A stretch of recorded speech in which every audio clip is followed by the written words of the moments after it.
За манайхан нэг аа ингээд уун гэд нэг сонсож байгаа заяа. Тэгээ би нэг хідүү үнэн үг хэлээд тхээ.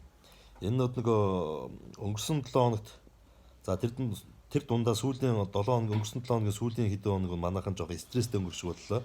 За тэрэн дээр нь урд зүгийн санхүүжилтаа урд зүгээс гаралтай баруунаас санхүүжилтаа нөхдүүд жоон сэвж өгөөд за өөрсдийнхөө ч учрыг ойлгохгүй өөрсдийнхөө ч хийдэггүй үйлдэлийг гадны хүмүүсээс нэхэж одоо нэлээд стрессж өнгөрчих боллоо. Миний хувьд одоо тэгээд сайхан амарлаа. За ингээд тодруулж хэлэх юм бол өнгөрсөн 7 хоногт Монгол Улсын их хурлын дарга Зандан шатрын урилгаар Оросын холбооны улсын төрийн дуумын дарга одоо аль биесны айлчлт хийгээд явлаа. За энэ айлчлт нь болохоор яг Оросын холбооны улсын засгийн газраас за гадаадын улсуудад одоо нийлүүлж байгаа шатхууны хэрэглээг одоо хязгаарч хоригдсонтой холбоотой хоригдсон үедээ давхцаж ирлээ. За ингээд энэ үеэр бидний одоо хувьд баярлууштай нэг зүйл нь юу байсан бэ гэх юм бол төрийн дуумын дарга амнаас нь энэ хязгаарлалт бол Монгол улсад одоо хамаарахгүй.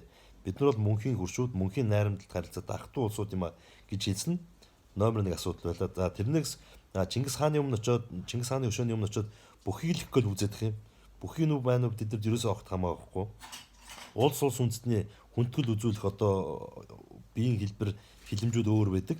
Магадгүй тэр хүн нүдэн анж байгаа дотор юу болсныг бид нар мэдэхгүй шүү дээ. Эзэн Чингис хаан минь гэж залбирсныг мэдэхгүй. Тэгээ манайхан өөрсдөө очоод Чингис хааныхаа өмнө бүхийж үзээгүйж гадны хүмүүс юм нэхэ болоо.